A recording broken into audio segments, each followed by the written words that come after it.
Isang simpleng tendera lang sa may terminal sa tapat ng mall si Jolina. Nagtatrabaho lang siya para mabuhay pagkatapos makaalis sa lungga ng kanyang tiyahin. Sa pagkakataong yon, muli niyang nakita si Rogie, ang kababata niya at nakatira sa kabilang bakod kung saan ang bahay ampunan. Hindi nila inasahan na muli silang magkikita. Simula noon, ang dating pagkakaibigan umusbong sa pagmamahalan. Nagsama sila sa hinuhulugang kondo ni Rogie at naging masaya. Subalit dumating ang isang aksidente, dahilan kung bakit nawala sa kanya si Rogie. Ano na lang ang mangyayari kay Jolina pagkatapos mawala ng kanyang pinakamamahal? At paano kung dumating ang totoong ina ni Rogie? May makakasama ba siya o magdadala lang ng problema sa kanya? Ako si Skylar at sabay-sabay nating pakinggan ang kanyang kwento. Akala nyo, habang buhay ako magtitiis dito? Pero ngayong araw na to, aalis na ako. Nanginginig ang mga kamay ni Jolina. Hindi dahil sa takot, kundi dahil sa matagal ng kinikimkim na galit. Sa harap niya, nakalatag ang kakaunti niyang damit, ilang personal na gamit, at isang lumang pares ng sapatos na halos ilang taon na niyang ginagamit. Yun na lang ang kaya niyang dalhin. Wala na siyang ibang dapat pang isipin. Pagod na si Jolina. Sagad na sagad na. Anong kabastusan yan, Jolina? Singhal ng tiyahin niyang si Tessa mula sa may pintuan. Pagkatapos ng lahat ng ginawa namin para sa'yo, ganyan mo kami kakausapin? Pinatira ka namin dito, pinakain ka namin, at hinayaan ka naming makapagtrabaho kahit wala ka namang maaasahan noon. Kayong dalawa ng kapatid mo. Napahigpit ang hawak ni Jolina sa zipper ng maleta. Ilang beses na niyang narinig ang mga salitang yon. Sa bawat pagkakataon, pinipili niyang manahimik dahil ayaw niyang lumala ang away. Wala rin silang mapupuntahan noon. Pero ngayong patay na ang kapatid niya, wala na siyang natitirang pasensya para lunukin ang lahat. Pinatira niyo kami ng kapatid ko dahil wala kaming mapuntahan. Hindi dahil mahal niyo kami, sagot niya habang nakatingin sa tiyahin. At tungkol sa pagkain, nagtrabaho ako rito. Naglinis ako, naglaba ako, nag-asikaso ako sa bahay at halos ako nang gumawa ng lahat. Inalila niyo kaming magkapatid. Yung kapatid ko kahit may sakit bago mamatay, inalila niyo rin. Hindi niyo kailangan paulit-ulit na ipamukha sa akin na may utang na loob kami sa inyo. Napakunot ang noo ni Tessa. Sa likuran nito ay sumulpot ang tiyuhin niyang si Danilo, habang nakasandal naman sa dingding ang pinsan niyang si Karen. Parehong nakatingin kay Jolina na para bang siya ang pinakamalaking problema sa bahay na yon. Ang kapal talaga ng mukha mo, sabi ni Karen. Kung hindi namin kayo pinatuloy na magkapatid dito, saan kayo pupulutin? Akala mo kung sino kang magaling dahil lang may trabaho ka sa terminal? Tindera ka lang naman. Napalingon si Jolina sa pinsan niya. Yun na nga tindera lang ako. Nag-ipon ako tapos kinuha niyo lang ang ipon ko. Isang taon matapos mamatay ng kapatid niya, nakapag-ipon na talaga si Jolina. Kahit wala na ito, kailangan niyang bumangon para sa sarili niya. Ayaw niyang habang buhay na manatili sa kanyang tiyahin. Bawat araw na pumapasok siya sa trabaho, iniisip niyang may mararating ang pagtitiis niya. Kahit maliit ang kinikita niya bilang tendera ng mga palamig at pasalubong sa terminal, pilit siyang nagtatabi. Pangarap niyang makalipat sa maayos na room for rent, magkaroon ng sariling mga gamit, sariling lutuan, at magkaroon ng lugar na matatawag niyang tahanan at komportable siya. Pero isang araw, nalaman niyang kinuha ng mga ito ang pera niya at wala siyang nagawa dahil nagastos na ng mga ito. Kayo lang naman ang kumuha ng ipon ko, giit niya sa mga ito. Aba dapat lang. Ilang taon kayong dagdagastusin ng kapatid mo? Depensa agad ni Tessa. Ginamit namin para sa bahay. Kung tutuusin, dapat nga magpasalamat ka pa. Kung wala ako, baka nagpalaboy-laboy kayong magkapatid. Wala kang utang na loob. Napatawa si Jolina, ngunit walang saya sa mukha niya. Ginamit niyo para sa bahay? Ulit niya. Sa pagpapahirap niyo sa aming magkapatid, bawing-bawi na kami sa utang na loob, kaya wala kayong karapatang isumbat sa akin yan. Ang sama ninyong lahat. Tumigil ka! Biglang lumapit si Tessa. Isang malakas na sampal ang tumama sa pisngi ni Jolina. Napalihis ang mukha niya. Ilang segundo siyang hindi gumalaw. Masakit, pero mas masakit ang katotohanang hindi na siya nagulat kasi paulit-ulit niya namang natikman ang lupit na yon. Dahan-dahan niyang hinawakan ang pisngi niya. Ramdam niya ang init doon, pero pinilit niyang huwag umiyak. Anong silbi ng pag-alis mo? Tanong ni Tessa. Nanginginig sa galit. Wala kang pera, wala kang sariling bahay, at wala kang ibang pamilya. Sa tingin mo may tatanggap sa'yo sa labas? Tumingin si Jolina sa maleta niya na luma na at halos sira na. Pagkatapos ay muli niyang hinarap ang tiyahin. Mas gugustuhin kong alamin kung paano mabuhay mag-isa kaysa habang buhay kong tanungin ng sarili ko kung bakit hinayaan kong tratuhin niyo ako ng ganito. Nananakit kayo? Nagtiis ako para sa kapatid ko. Hindi niyo kami tinuring na pamilya kahit isang beses lang. Hindi na siya naghintay ng sagot. Hinila niya ang gamit at umalis na. Wala na siyang ipon. Ang tanging hawak niya lang, pera na sinahod niya para sa linggong yun. Yun lang, yun ang magiging simula niya. Sa loob ng tricycle, humahampas sa mukha niya ang mainit na hangin. Pinupunasan niya ang luhang patuloy na tumutulo sa kanyang pisngi. Ayaw niyang makita ng driver na umiiyak siya, pero wala na siyang lakas para pigilan yon. Sayang, bulong niya sa sarili. Sayang ang pera, nawala ang mga plano ko. Sayang ang ilang buwang pagtitiis at pagtitipid ko. Makukuha lang pala nila. Ang sama-sama nila. Pinangarap niyang lumipat sa isang mas maayos na kwarto. Yung may sariling banyo sana. Yung pwedeng pagsarhan ng pinto at wala siyang kailangang katakutan o isiping ibang tao. Yung pwedeng lagyan ng maliit na mesa at ilang gamit na siya mismo ang bumili. Pero ngayon, hindi yun ang nangyari. Kailangan niyang magsimula sa pinakamaliit. Sana may bakante pa sa bed space na nakita ko. Sana meron pa. Nang makarating siya roon, mabuti na lang at gising pa ang landlady. Kinausap siya nito sa mga patakaran sa bagay na yon. Doon ang banyo. Sa kwarto, bawal magluto at magdala ng pagkain. Marami kang kasama kaya bawal. Sa baba lang pwedeng kumain. Nagluluto naman ako. Sa akin na lang kayo bumili. Saad ng landlady. Marahan siyang tumango. Nang buksan ng pinto, agad niyang napansin ang ilang nakahanay na kama sa isang malaking kwarto. Kahit na puro mga kama, may mga takip naman na kortina, kaya kahit papaano ay may privacy pa rin. Puro babae kayo rito, kaya safe naman. Karamihan mga estudyante o nagtatrabaho dyan sa may factory. Bawal magdala ng boyfriend. Bawal din maingay. Kung matunog ang cellphone mo, mag-earphone ka. Tumango agad si Jolina. Opo, may tinuro ang landlady. Dito sa sulok na ito, pwede mong ilagay ang mga gamit mo. May designated cabinets para sa inyo. Mamili ka ng bakante. Lagyan mo na lang ng lock. Opo, salamat po. Lumapit na siya sa magiging kama niya. Napatingin siya sa ilang kamang double deck na nandoon. May pumasok na babae at parang walang pakialam. Dumiretso lang sa kama nito at nagtakip na ng kortina. Mukhang walang pakialamanan ang ibang bed spacer. Mas okay na yon, at least magsisimula na siya sa panibagong buhay. Mag-iipon siya ulit at kapag okay na, maghahanap siya ng sariling space. Matapos niyang ayusin ang ilang gamit, lumabas pa siya para bumili ng murang clip fan. Mabuti na lang at may naabutan pa siyang nagbebenta sa bangketa. Yun lamang ang una niyang binili para sa bago niyang buhay. Pagkabit niya sa gilid ng kama, saglit siyang napangiti. Maliit na bagay, pero para sa kanya, malaking simula yon. Umupo si Jolina sa kama at kinuha ang cellphone. Binuksan niya ang messaging app at tinitigan ang pangalan ng amo niya. Huminga siya ng malalim bago nag-type. Ma'am, hindi po muna ako makakapasok bukas. Masama po ang pakiramdam ko at kailangan ko po munang magpahinga. Lumayas na po kasi ako sa bahay ng tiyahin ko. Marami lang pong dapat ayusin. Pasensya na po. Ilang segundo niyang tinitigan ang mensahe bago pinindot ang send. Nag-reply naman ang kanyang amo.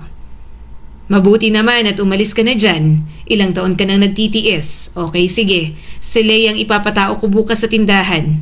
Ingat ka. Kwentuhan mo ako kapag pumasok ka na. Sagot ni Ma'am Angge. Napangiti siya ng kaunti. Mabait ang amo nila at madali ring makaunawa. Pagkatapos, ibinaba niya ang cellphone. Humiga siya at tumingin sa kisame. Masakit pa rin ang pisngi niya sa sampal. Pero sa kabila ng lahat, malaya na si Jolina. Siya na ang pipili kung saan siya pupunta. Grabe talaga yung mga kamag-anak mo na yan. Mabuti na lang nakaalis ka na. Saad ng kanyang amo. Tipid siyang ngumiti habang nagtitimpla ng palamig. Kaya nga po, madam, matagal din po ako nagtiis. Kung hindi nga lang po dahil sa kapatid ko dati. Napabuntong hininga si Ma'am Angge. Namimiss mo na naman ang kapatid mo, ano? Tipid siyang ngumiti. Hindi naman po nawala sa isip ko ang kapatid ko, madam. Unti-unti nang tinatanggap ni Jolina. Nawala na talaga ang kanyang kapatid. Na may mga taong bahagi lang ng isang panahon sa buhay niya. Namatay ang nanay niya habang ipinapanganak ang bunso niyang kapatid na si Arnold. Dahil wala silang ibang mapuntahan, ang tiyahin niyang si Tessa ang kumuha sa kanila. Akala niya noon magiging pamilya nila ang tiyahin. Hindi naman pala. At si Arnold ang dahilan kung bakit tiniis niya ang lahat. Hanggat naroon ang kapatid niya, kaya niya. Hanggat may kailangan si Arnold, hindi siya pwedeng sumuko. Pero nagkaroon ng cancer si Arnold. Doon niya naranasan na hindi talaga sapat ang pagmamahal kung walang pera. Sinikap niyang maipagamot ito hanggang sa isang araw na wala rin kay Jolina ang tanging taong tinatawag niyang pamilya. Jolina? Boses yon ng isang lalaki. Napatingala si Jolina mula sa malaking lalagyan ng palamig. Sandali niyang nakalimutan na hawakan ang sandok sa sobrang gulat. Sa tapat niya ay nakatayo ang isang lalaking may maayos na polo, nakatali ang kurbata at may suot na ID na nakasabit sa dibdib. May kung anong pamilyar sa mukha nito. Hindi niya agad maipaliwanag kung ano. Ikaw ba talaga yan? Jolina Reyes, tama? Hindi mo ba ako naaalala? Rogie Cruz. Rogie? Mahina niyang sambit. Nakita niyang biglang ngumiti ang lalaki at doon tuluyang nagbalik ang mga alaala niya. Teka, Rogie sa bahay ampunan, tama? Oo. Ang batang madalas niyang makita noon sa kabilang bakod at nakatira sa bahay ampunan. Ito ang schoolmate niyang muli niyang nakasama noong high school. Hindi siya makapaniwala na makikita niya itong muli pagkatapos ng napakaraming taon. Hindi ako makapaniwala. Natatawang sabi ni Rogie. Ikaw nga talaga. Ilang taon na pero hindi pa rin ako nagkakamali sa mukha mo. Medyo nagbago ka lang pero ikaw pa rin si Jolina na dati kong schoolmate nung high school at kalaro sa may bakod. Napangiti si Jolina. Sa dami ng nangyari sa buhay niya, bihira siyang makaramdam ng ganoong gaan. Si Rogie kasi parte ng mga alaalan na sa panahong masaya pa siya kasama ang ina. Hindi rin ako makapaniwala na ikaw yan, nakangiting sagot ni Jolina. Akala ko hindi na tayo magkikita pagkatapos ng high school at hindi ko na rin alam kung saan ka napunta. Napatawa si Rogie. Kayo tong umalis, diba? Kinuha kayo ng tiyahin mo. Kayo ng kapatid mong baby. Hindi ko inaasahan na dito kita makikita ulit. Tindera ka rito. Bahagyang nawala ang ngiti ni Jolina sa huling sinabi nito. Medyo nahiya siya dahil sa postura pa lang ng binata. Mukhang maayos ang kinalalagyan nito. Aha, oo. Tendera ko rito. Marahan niyang sagot. Napatingin si Rogie sa mga lalagyan ng palamig. Actually, ilang buwan na kitang nakikita rito. Hindi lang ako lumalapit kasi hindi ako sure kung ikaw ba talaga si Jolina. Sinungitan mo kasi ako isang beses. Nanlaki ang mga mata ni Jolina. Ha? Nasungitan kita? Sorry, wala akong maalala pero baka mainit lang ang ulo ko ng araw na yon. Tumango agad ang binata at mabilis na umiling. Okay lang. Walang problema. Kaya ako pumunta rito kasi gusto ko talagang bumili. Kumain lang ako sa isa sa mga food stall doon. At naisip kong bumili ng malamig bago ako bumalik sa trabaho. Break time ko kasi. Hindi ko talaga inaasahang ikaw ang makikita ko rito. Kumuha si Jolina ng isang baso. Ilang buwan pa lang naman ako rito. Anong flavor? Kung anong mare-recommend mo. Buko pandan. Kinuha niya ang sandok. Masarap tong buko pandan sa amin at bestseller.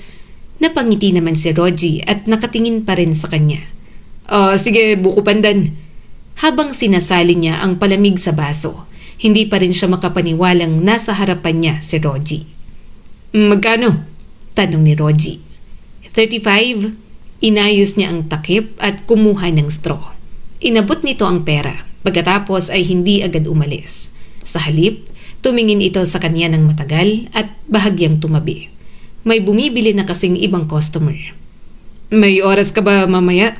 Biglang tanong ni Rogie pagkatapos niyang asikasuhin ang sunod na bumili. Napatingin si Jolina rito. Bakit mo tinatanong? Napakamot ito sa batok habang natatawa. Gusto ko lang sanang makapagkwentuhan kahit saglit. Pero kung busy ka, naiintindihan ko naman. Ayaw kong makaabala sa trabaho mo. Saka baka mauna kang lumabas. Mamayang 9 pa kasi ako. Ikaw, baka mas maaga pang umuwi. Pero hindi alam ni Jolina kung bakit biglang umiinit ang mukha niya. 9 din kasi ang out ko. Pero baka next time na lang siguro. Tumango agad si Rogie. Sige, next time. Sabagay, kakakita lang natin ulit. Parang ang weird naman nga na nag-aaya agad ako na lumabas. Nag-init ang mga pisngi niya. Ayaw mag-assume ni Jolina. Pero sa kilos at sa tono nito, para bang gustong pumorma sa kanya. Subalit agad niya itong tinanggal sa kanyang isipan. Habang umiinom ito ng palamig, napansin ni Jolina ang suot ni Rogie. Maayos, planchado, may kurbata at may ID. Napatingin siya sa ID nito. Napansin yun ni Rogie. Eto ba? Tanong nito habang hinawakan ng ID. Cashier supervisor ako sa bingo center, dun sa kabilang building. Diyan ako naka-assign itong mga nakaraang buwan. Supervisor? Tumango ito. Oo. Bahagyang napayoko si Jolina. Hindi niya alam kung bakit biglang nagbago ang pakiramdam niya. Kanina, masaya siya. Ngayon, parang may maliit na hiya sa kanyang dibdib. Hindi naman niya ikinakahiya ang trabaho. Pero hindi niya maiwasang ikumpara ang sarili niya kay Rogie. Maganda ang suot nito, mukhang maayos ang buhay. May trabaho at malinaw na direksyon. Samantalang siya, kagagaling lang sa bahay ng kanyang tiyahin. May maliit na bag, kaunting pera at isang bed space na pinaghahatian ng maraming tao. Ang galing mo naman, sabi niya at pilit ng umiti. Mukhang maayos ang trabaho mo. Okay naman, sagot ni Rogie. Hindi rin madali pero nagpapasalamat ako na sinuwerte sa trabaho. Nahirapan din kasi akong pag-aralin ng sarili ko at umasa na lang sa mga scholarship. Pero ngayon okay na. Maya-maya ay natapos na nito ang pag-inom ng palamig. Napatingin sa relo at nasa mukha ang panghihinayang. Bago ito tuluyang umalis, muli itong tumingin sa kanya. Jolina, masaya talaga akong nakita kita. Ako rin, Rogie. Umalis si Rogie patungo sa kabilang gusali. Sinundan naman ng tingin ni Jolina ang binata hanggang sa mawala ito sa mata niya. Hindi pa rin mawala sa isip ni Jolina ang pagkikita nila ni Rogie kahit ilang minuto na itong nakalayo. Habang abala siya sa pagsasali ng palamig sa baso ng mga customer, paminsan-minsan napapalingon siya sa direksyon ng kabilang gusali. Uy, Jolina! Napalingon siya sa katrabaho niyang si Leia na nakatingin sa direksyon na kanina pa niyang tinitingnan. Bakit? May tinitingnan ka? Saad ni Leia. Napangiti siya ng kaunti. Wala, may iniisip lang ako. Napangisi si Leia. Yung lalaking bumili ng buko pandan, ang haba ng tinginan ninyo kanina. May something Walang something, Leia. Hindi kami nagtinginan ng ganun. Napahiya si Jolina at bahagyang natawa. Hindi naman, nagulat lang talaga ako kasi kababata ko siya. Kababata. Leia, saway niya rito. Tumawa ang kasama niya. Sige na, hindi na kita aasarin. Pero gwapo ha, tsaka mukhang may maayos na trabaho. Sa titig sa'yo kanina, mukhang type ka pa. Hindi na sumagot si Jolina. Hindi niya alam kung dapat ba siyang sumang-ayon. Totoo naman, maayos si Rogie. Pero higit sa itsura nito, ang nakakapagpagaan sa kanya ay ang pakiramdam na may isang taong nakakakilala sa dating Jolina. Huminga na lang siya ng malalim. Kinabukasan, ganong oras ulit nang makita niya si Rogie. Pareho pa rin ang suot nitong uniform, ID at maayos na buhok. At dire-diretso itong naglakad patungo sa kanilang tindahan. "Good morning," bati ni Rogie. Napangiti si Jolina. "Good morning, Buko Pandan." Napatawa siya rito. "Hindi ka ba nagsasawa?" "Hindi naman. Nitong nakaraan kasi sa fast food ako kumakain sa loob ng mall. Kaso naisip ko ang unhealthy nun. Kaya dyan na lang ako sa karinderya kumakain. Mas tipid pa at mas lutong bahay. Dito na rin ako bibili ng palamig simula ngayon." Nakangiti nitong paliwanag. Kumuha siya ng baso at nagsimulang magsalin. 35. Inabot ni Rogie ang pera pagkaabot niya ng baso. Pero hindi agad ito umalis. Busy ka ba, Jolina?" Napatingin siya sa paligid. "Medyo oras kasi ng trabaho ko." Okay. Hindi na kita istorbohin." Napatingin siya rito. "Hindi naman. Wala naman masyadong bumibili. Bakit ba?" "Wala lang. Gusto ko lang na makipag-usap sa'yo habang break time ko pa. Maganda pala talaga rito kapag ikaw ang nagtitinda." Napahinto ang kamay ni Jolina. "Ano?" Agad na namula si Rogie. Kitang-kita dahil sa maputi nitong balat. Wala. Hindi, may sinabi ka eh." "Ano yon?" Tumawa si Rogie at humigop ng kaunti sa palamig. "Sabi ko, magandang tinda nyo. Malamig."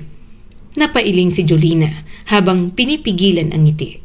Narinig niya naman talaga ang banat ng binata. Nagmamaang-maangan lang siya dahil hindi niya rin naman alam kung paanong tutugon doon. At ganoon ang nangyari sa mga sumunod na araw. Araw-araw, bumibili si Rogie ng palamig. Minsan buko pandan, gulaman, buko juice o melon. Lahat na yata ng flavor ay bibilhin at iinumin ito. Tumagal lamang ang usapan nila. "Ang daming binibili para makausap lang ng matagalang tendera namin." "Grabe naman yan, sir. Baka magka-diabetes ka na." Natatawang sabi ni Leia. Pinandilata ni Jolina ang kasama. Napanganga si Rogie at napatingin sa baso nito. Masarap kasi." Minsan, nagtatanong ito kung anong oras ang uwian niya, kung kumusta ang trabaho. Minsan naman, wala talagang saysay ang sinasabi nito, pero nakikinig pa rin si Jolina. Dahil kahit random, pakiramdam niya ay gusto lang talaga nitong makausap siya.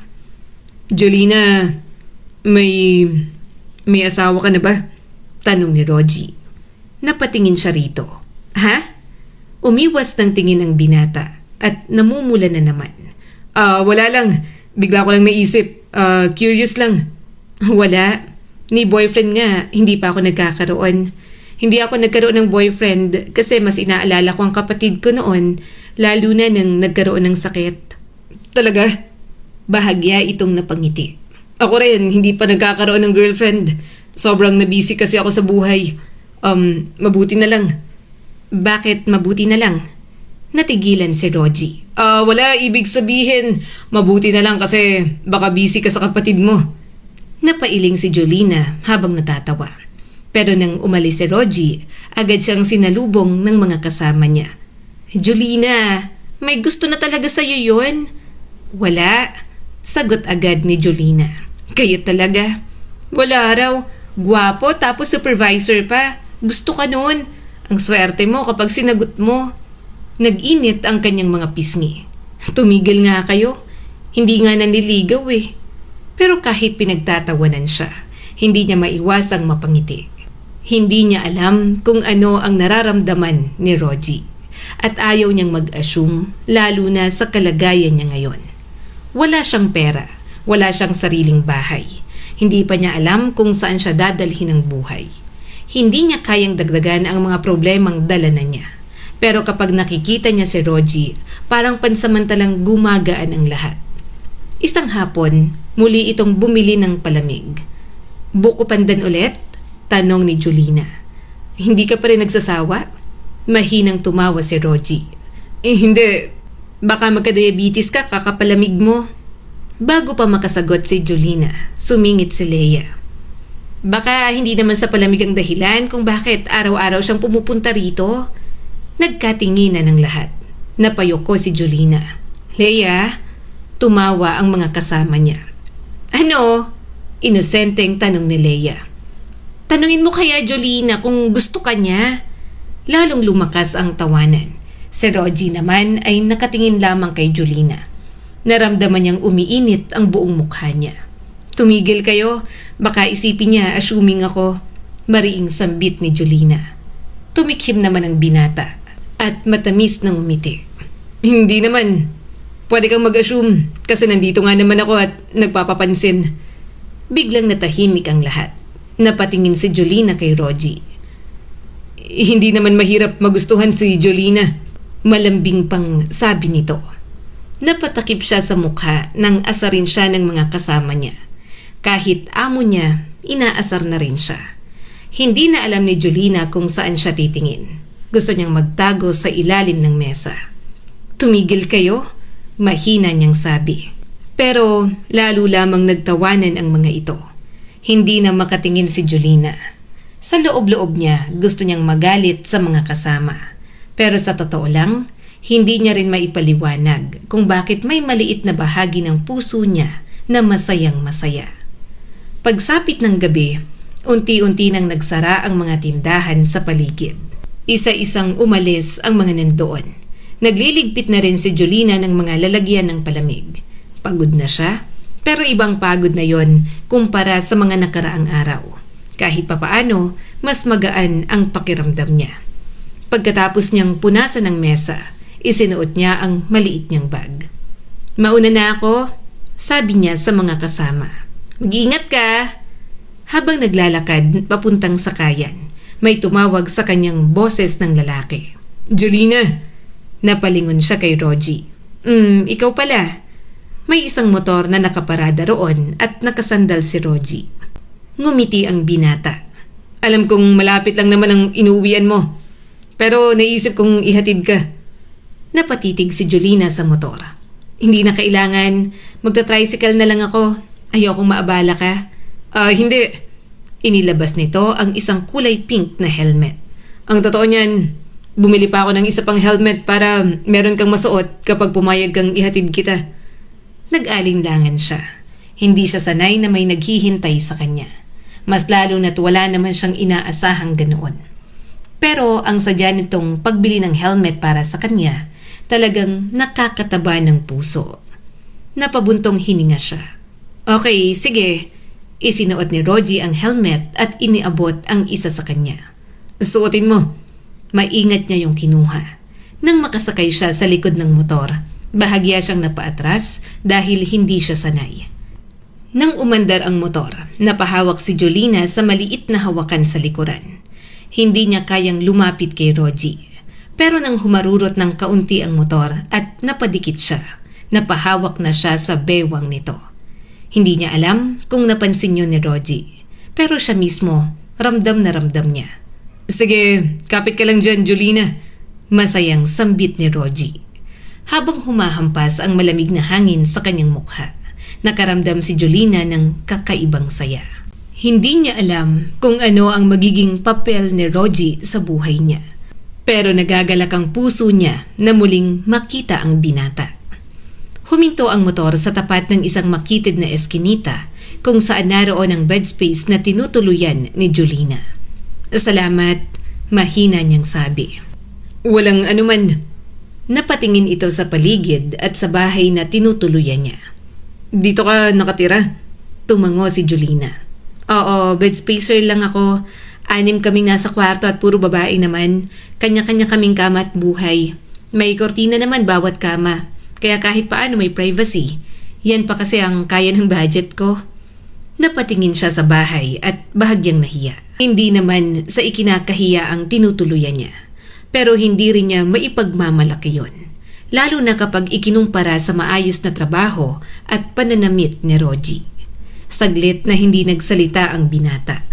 Nahiya na tuloy si Jolina. Baka nagulat ito at na-turn off na ganoon siya kahirap. Pwede ba akong pumasok at bumisita? Biglang sabi ni Rogie. Napakunot ang noo niya. Hindi pwede. Bawal kasi ang lalaki sa loob. Strict yung landlady. Kamusta kayo ng kapatid mo? Tanong nito. Huling balita ko nang kinuha nga kayo ng tita mo. Malungkot siyang napangiti. Patay na si Arnold. Namatay sa malubhang sakit. Nang wala na siya, nag-decide na akong umalis sa bahay ni tita. Nananakit kasi at inalila kaming magkapatid. Namungay ang mga mata ni Rogie. Julina, mahina siyang tumawa. Hindi, okay lang Rogie. Salamat nga pala sa paghatid. Mag-iingat ka pa uwi. Humakbang na siya patungo sa gate. Ngunit narinig niyang nagsalita ito. Julina, napalingon siya rito. Bakit? Gusto kitang makilala pa. Gusto kong malaman kung anong mga nangyari sa'yo sa mga nagdaang taon. Sana kapag niyaya kitang lumabas, sana mapaunlakan mo ako. Nagulat siya saglit pero maya-maya'y napangiti rin. Sige, kapag kaya, pauunlakan kita. Good night. Napangiti siya ulit. Good night, Rogie. Nang tuluyang makapasok si Julina sa gate, ilang segundo pa siyang nakatayo roon. Naririnig pa niya ang makina ng motor hanggang sa unti-unti yung nawala. Humawak siya sa strap ng bag. Ang lakas ng tibok ng puso ko. Kinabukasan, halos hindi pa nakakapagbukas ng maayos ng tindahan si Julina nang dumating si Rogie. Good morning! Napatingin siya rito. Ang aga mo. Good morning. Wala pa kaming tinda. Maghahanda pa lang. Napailing naman ito. Babalik ako mamayang break time para bumili. Naisip ko lang na dumaan para makabati sa'yo. So, magandang umaga, Julina. Hindi niya napigilan ng tawa. Magandang umaga ulit. At mula noon, naging mas lantad na ang mga kilos ni Rogie. Hindi na ito nagkukunwaring basta lang bibili. Unti-unti, nasanay si Julina at naging mas komportable siya. Isang hapon, habang nagpapahinga si Julina sa likod ng tindahan, dumating si Rogie. Day off mo bukas? Napatingin siya rito. Oo, may plano ka? Wala naman, sa bahay lang, magpapahinga. Napangiti si Rogie. Pwede ba kitang ilabas? Promise, hindi tayo sobrang magpapagod. Pwedeng simpleng date lang. Date? Parang biglang uminit ang kanyang pisngi. Date agad? Biglang nautal ang binata. Kung ayaw mong tawaging date, di kain lang sa labas. Kaunting pag-unwind. Pareho lang naman yon. Magkikita tayo sa labas, kaya date yon. Pulang-pula na si Rogie at hindi na makasagot. Napatawa si Julina. Okay, sige. Date tayong dalawa. Napangiti ito ng matamis. Sure, hindi mo babawiin? Hindi. Kinabukasan, nagkita sila sa isang maliit na restaurant. Hindi magarbo ang lugar. May ilang mesa lamang at simpleng mga ilaw. Mas komportable si Julina roon. Hindi naman din kasi siya sanay sa mamahaling lugar. Okay lang ba dito? Tanong ni Rogie. Masarap kasi ang mga pagkain dito, kaya dito kita dinala. Oo, okay lang dito. Habang kumakain, wala silang usap-usap. Pareho silang kumain ng marami. Nang magkatinginan, pareho na lang na natawa. Pagkatapos kumain, naglakad-lakad sila. Sana next date natin, magpamassage tayo. Huwag ka mag-alala, sagot ko. Biglang sabi ni Rogie. Hindi pa nga tapos tong date natin, iniisip mo na agad ang kasunod. Paano pala kapag hindi ako pumayag? Saglit na natigilan si Rogie. Bahagyang napahiya. Naisip ko lang naman. Maganda kasing date idea yon kung day off nating pareho. Magpamassage tayo pareho, full body. Mahina siyang tumawa. Sige, magpamassage tayo sa susunod na day off. Agad na bumalik ang saya ni Rogie. Kung ano-ano pang napag-usapan nila habang naglalakad.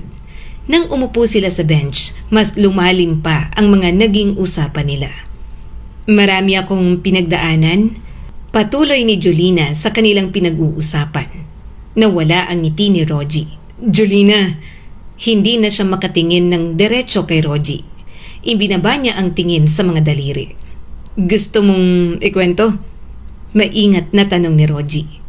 Napatingin siya rito. Sandali siyang nag-isip. Hindi niya alam kung handa siyang magsabi. Maaga akong nawala ng nanay. Mahinang sambit ni Julina. Alam mo na yon, namatay siya nung ipinanganak si Arnold. Dalawa lang kaming magkapatid. Hindi ko na halos maalala ang mukha ni Mama kasi ang tagal-tagal na niyang wala sa buhay ko. Pagkatapos niyang mamatay, wala kaming ibang mapuntahan Kaya kinuha kami ni Tita Tessa. Kala ko noon magiging okay kami. Kala ko kapag may kamag-anak na tumanggap sa amin, ibig sabihin pamilya na talaga kami. Napayuko siya. Pero hindi pala ganun. Pinagmalupitan kayo. Marahang pinisil ni Jolina ang mga daliri niya. Nung una, nagpapasalamat talaga ako. Bata pa ako nun. Ang alam ko lang may bahay kami, pagkain at may matutulugan. Kaya kahit pinagtatrabaho kami sa bahay, hindi kami nagreklamo. Laba, linis, luto, kasabay pa ng pag-aalaga ko kay Arnold. Parang naging kasambahay ako ron. Hindi ko alam. Ang iniisip ko lang, baka yun ang kapalit ng pagtira namin doon, kaya tiniis ko. Naramdaman ni Jolina ang bigat sa dibdib niya. Hindi niya gustong maalala ang mga gabing pagod na pagod siya, ngunit kailangan pa ring maglinis. Hindi niya gustong maalala ang mga araw na gusto niyang pumasok sa paaralan ng maayos, pero wala siyang sapat na baon. Pero higit sa lahat, hindi niya gustong alalahanin kung paano niya sinikap protektahan si Arnold. Si Arnold ang dahilan kung bakit ako nanatili, sabi pa ni Jolina. Siya ang pinakamalapit sa akin, ang natitirang pamilya na meron ako kahit na half-brother ko lang siya. Dahil wala kaming mama, parang ako na rin ang naging nanay niya. Kapatid ko siya pero parang kalahati ng buhay ko umiikot sa kanya. Napabuntong hininga si Jolina at pinipigilan ang mga luhang tumulo. Hanggang sa nagkasakit siya.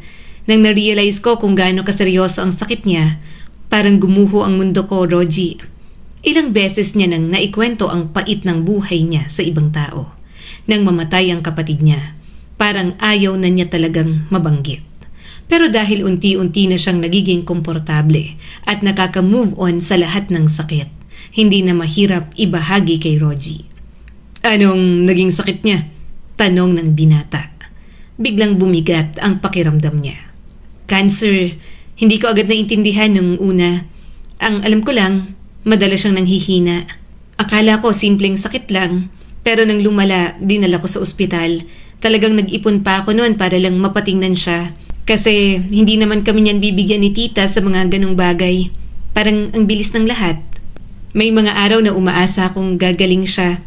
Kinabukasan, kailangan ko na namang isipin kung saan ako kukuha ng pambayad. Ginawa ko ang lahat para maipagamot siya, pero hindi ko rin talaga kaya kasi mahirap lang kami. Napatingin siya kay Rogie. Umawang ang bibig nito habang nakatingin sa kanya. Ang dami niyong pinagdaanang magkapatid. Huminga siya ng malalim. Kaya nga pero kinaya naman, saka nakaalis naman ako kay tita, dun sa bahay niya. Nagsisimula na ako ng bagong buhay kahit mag-isa. Nagkatitigan silang dalawa. Parang may gustong sabihin ang binata. Pero hindi nito magawang ituloy. Na-curious tuloy si Jolina kung ano. Pero hindi niya naman alam kung anong itatanong niya. Ikaw, magkwento ka naman tungkol sa'yo. Nakangiting sambit ni Jolina. Naiwan ako ng matagal sa bahay ampunan. Wala kasing nakaampun sa akin. Napatingin siya rito. Alam niya yon. Naabutan niya itong binatilyo na noon pero nandun pa rin. Kaya nakikita niyang palinis-linis na lang sa bahay ampunan. Habang lumalaki ako, alam ko sa sarili ko na sarili ko lang ang aasahan ko. Napakakawalan na ako ng bahay ampunan pagtungtong ko ng 18. Saad ni Rogie at may kaunting ngiti sa mga labi. Kahit malungkot naman ang hindi maampon. Kaya nag-aaral ako ng mabuti. Naghanap ako ng scholarship. Nagtrabaho ako para mabuhay at makapag-aral. Mata niya itong tiningnan. Halatang sobrang positibo sa buhay ni Rogie. Kitang-kita niya sa mga mata nito. Mabait, masipag at talagang nakakatuwa. Kaya hindi nakakagulat kung maganda ang kinalalagyan nito ngayon. Napangiti pa ulit si Rogie. Hindi naging madali. Pero sabi ko sa sarili ko, kung walang darating para tulungan ako, tutulungan ko ang sarili ko. Ngayon may trabaho na ako. Supervisor na, may motor, at may hinuhulugan din akong maliit na unit sa isang condominium na mura lang at maliit. Nagliwanag ang mga mata ni Jolina. Talaga? Ang galing mo naman? Tumango ito. Hindi pa akin ang buo. Hinuhulugan ko pa. Pero sarili mo yan at ang galing mo. Kahit na mag-isa ka lang sa buhay, nakaya mo pa rin. Napangiti siya ng maluwag. Masaya ako para sa'yo. Nakaka-proud ka. Hinaplos ni Rogie ang batok at mahinang tumawa. Wala yun. Hindi niya maipaliwanag kung bakit napakasaya niyang marinig ang mga narating nito. Siguro dahil nakita niya mismo kung saan nagsimula si Rogie. Batang nakatira sa bahay ampunan at madalas niyang kausap sa kabilang bakod. Pagkatapos ng date nila, inihatid na siya ni Rogie sa kanyang tinutuluyan. Katulad ng dati, tinitingnan nito ng matagal ang bahay. Parang nagko-curious kung ano ba talagang katayuan ni Jolina sa loob. Jolina, tumaas ang mga kilay niya at pinagmasdan din ito. Ano yon? Napalunok ito at paulit-ulit na tinatapik ang helmet gamit ang nanginginig na kamay. Bahagya siyang natawa nang sabay silang mapatingin doon. Ano bang sasabihin mo, Rogie? Kinakabahan ka? Sabihin mo na, anong oras na oh? May curfew kami, sinasaraduhan na kasi. 20 minutes na lang, dapat. Matagal na kitang gusto. Putol nito sa mga sasabihin niya pa. Napakurap si Jolina. Ha? Ano? Gusto mo ako? Hindi ko lang sinabi nun. Muling napalunok si Rogie. Mabilis ang paghinga at pulang-pula na naman. Hindi naman totoo na walang gustong umampun sa akin. Sadyang ayoko lang magpaampon. Humaharap ako madungis, pangit ang ugali para hindi mapili. Kasi ayokong umalis doon. Kapag nawala ako sa bahay ampunan, hindi na ako makakapunta sa likod. Hindi na ako makakasilip sa bakod. Hindi na kita makakalaro. Napanganga si Jolina sa mga pinagsasasabi ng binata. Hindi siya makapaniwala na ganon ang mga iniisip nito noon pa man. Akala niya malungkot itong bata na hindi mapili-pili. Napangiti si Rogie. Nung mag-high school, sobrang saya ng puso ko na schoolmate tayo. Kasi nakakasulyap na ako sa'yo. Nakakausap na kita ng matagal. Kaya lang, nang mamatay ang mama mo, nawala ka na rin doon. Hindi ko na alam kung saan ka napunta. Ako, dahil wala ngang umampon, kumilos na lang para sa sarili ko. At ngayon, hindi ako makapaniwala na nagkita tayo ulit. Bumalik ulit yung masayang pakiramdam ko kapag nakikita kita. Etong espesyal na pagtingin ko, inaamin ko na ngayon na gustong gusto talaga kita, Jolina. Gulat na gulat pa rin ang dalaga. Hindi siya makapaniwala sa mga inamin nito. Sa tagal na rin na puro hirap ang pinagdaanan niya. Parang sobrang hirap na para kay Jolina na maniwalang may maganda pang mangyayari sa kanyang buhay. Nauutal siyang nagsalita. Ang daming taon ang lumipas. Kaya nga, sa mga taon na yon, pareho tayong nilulutas ang kanya-kanyang mga problema. Doon ko naisip na baka may dahilan kung bakit matagal tayong nagkita at bakit nagkita ulit tayo. Napangiti siya ng kaunti. Iniisip mong tadhana? Oo. Napailing siya habang tumatawa. Ang corny mo. Gusto kitang ligawan. Seryosong sabi ni Rogie. Hindi naman ako nagmamadali. Gusto kong malaman mo na seryoso ako sa'yo. Tahimik na tumingin si Jolina sa binata. Hindi niya alam kung bakit parang may lumambot sa puso niya. Hindi niya naisip na may taong darating at mag-aalok ng pagmamahal. Pwede, mahina niyang sagot. Pwede kang manligaw? Muli siyang napangiti. Kasi alam niyang pagkatapos nun, hindi na niya kailangang harapin ang mundo ng mag-isa. Simula ng araw na yon, tuluyan ang naging bahagi ng buhay ni Jolina si Rogie. Sa loob ng 2 buwan, patuloy itong nanligaw sa kanya. Hindi nagmamadali ang binata. Pero hindi rin ito hinayaang makalimutan ni Jolina ang intensyon nito. Pagkatapos ng 2 buwan, tuluyan na siyang sumagot. Naging sila ni Rogie. Ano? Tanong niya rito habang kumakain silang dalawa. Kanina ka pa pangiting-ngiti dyan. Wala naman, hindi ko lang maisip na girlfriend na kita. Napangiti rin si Jolina. Ikaw talaga. Hindi nagtagal. Napansin ni Jolina kung gaano kagalante si Rogie sa kanya. Kapag kakain sila, ayaw nitong siya ang magbayad. Mabilis itong mag-aalok kapag may kailangan siya. Kapag nakikita nitong pagod siya pagkatapos ng trabaho, agad itong nag-aalala. Rogie, kaya ko naman. Huwag mo nang imasahi ang mga paa ko. Sambit ni Jolina habang nakaluhod ito sa harap niya. Maghapon ako sa trabaho. Nakakahiya. Baka mabaho ang paa ko. Hindi naman, Jolina.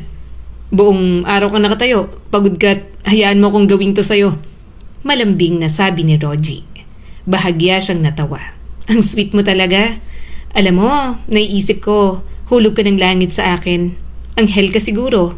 Binigay ka sa akin para pagaanin ang buhay ko pagkatapos ng lahat ng masasakit na pinagdaanan ko.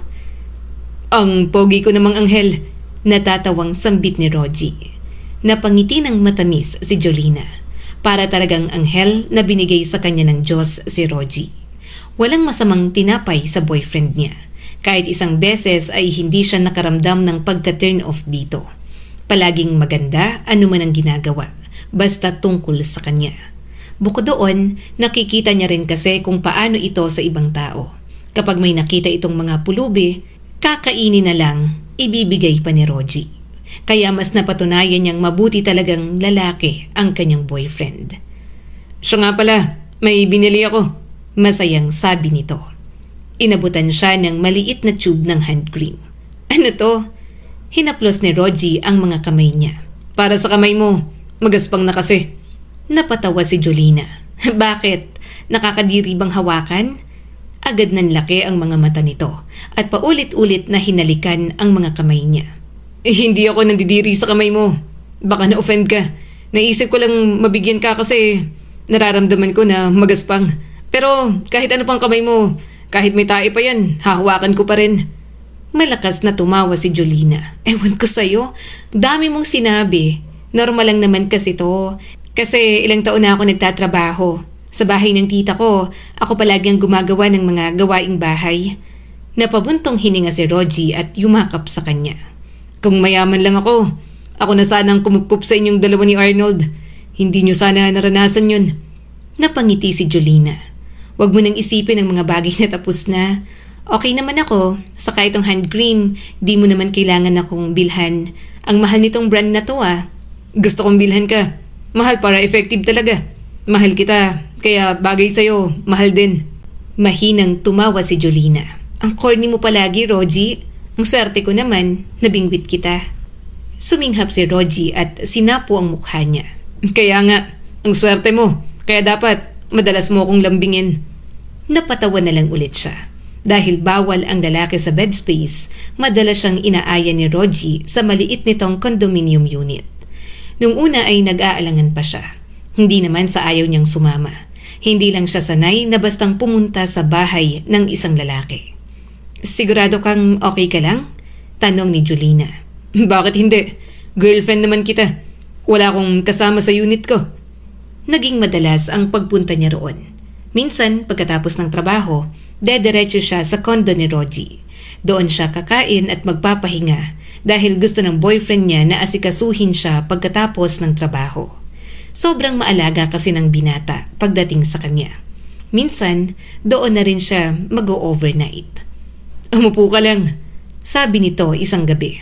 Ako nang bahala rito. Kaya ko namang tumulong. Umiling ang binata. Ang pagod ka na, Jolina. Maupo ka dyan at manood ng TV. Kaya ko na to. Pwede rin na sa kama ko na lang. Magpahinga ka muna tapos kapag luto na to, gagapangin na lang kita mamaya at ikaw ang kakainin. Agad niya itong kinurot sa tagiliran. Alam mo, habang tumatagal, nagiging pilyo ka na. Napakagatlabi si Rogie. Sa'yo lang naman ganito. Pagbigyan mo na ako, please. Napairap siya at yumakap na lang dito mula sa likod, habang abala ito sa pagluluto. Lalambingin na lang kita kung ganon. Humagikgik ang boyfriend niya, kaya napahagikgik na lang din siya. Basta kalandian, sobrang tuwang-tuwa si Rogie. Napapanatag talaga siya kapag nasa paligid ang binata. Hindi na siya gaanong kinakabahan sa buhay. Mas nagkaroon siya ng motivation na magpatuloy pa at maghangad ng mga magagandang bagay. Hanggang isang gabi, matapos silang kumain, biglang naging seryoso si Rogie. Jolina, bakit hindi ka na lang dito tumira? Napatigil siya. Ano? Dito ka na lang. Malambing na alok ni Rogie. Napatawa siya ng alanganin. Nakakahiya. Rogie, unit mo to. Magiging pabigat lang ako. Bakit ka naman magiging pabigat girlfriend naman kita. Gusto ko ngang ibigay lahat sa'yo. Pagod ka araw-araw. Kapag hinahatid kita sa inyo, iniisip ko kung nakakapagpahinga ka ba talaga. Dito makakapagpahinga ka ng maayos. Malambot ang kama ko at malamig ang aircon.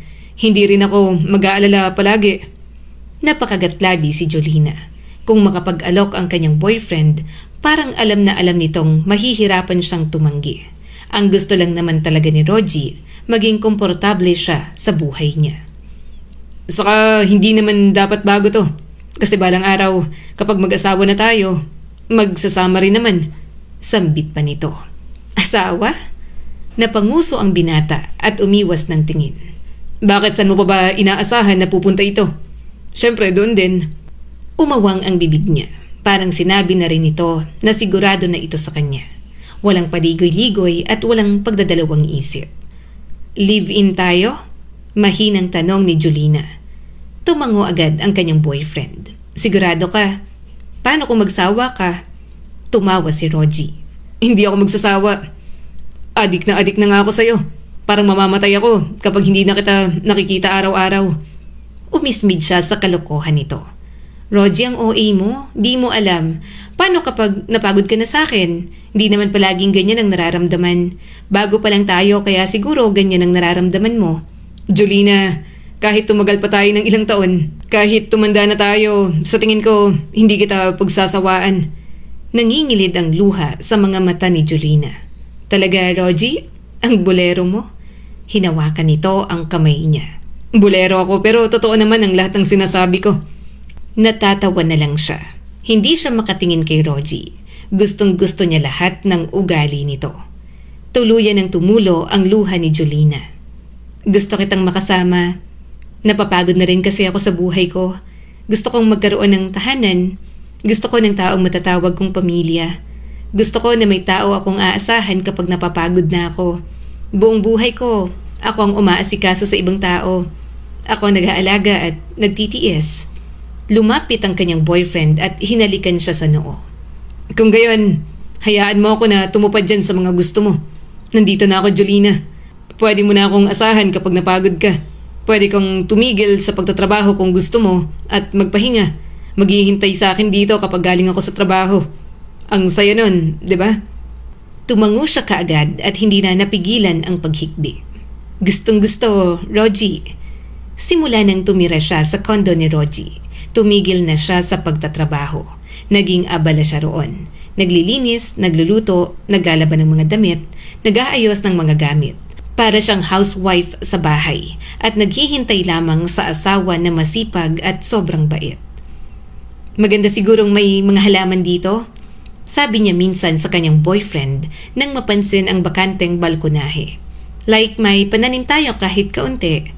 Suggestion lang naman yon na hindi niya hiningi kay Rogie. Pero sa mga sumunod, nagulat siya nang makita ang ilang paso at ilang halaman doon. Rogie! Lumabas ito mula sa loob, nagkatatapos lang maligo at mag-toothbrush. Ano? San galing to? Napangiti agad ang binata. Bumili ako. Di ba sabi mo gusto mo ng halaman? Sinabi ko lang naman. Di ko naman sinabing bumili ka.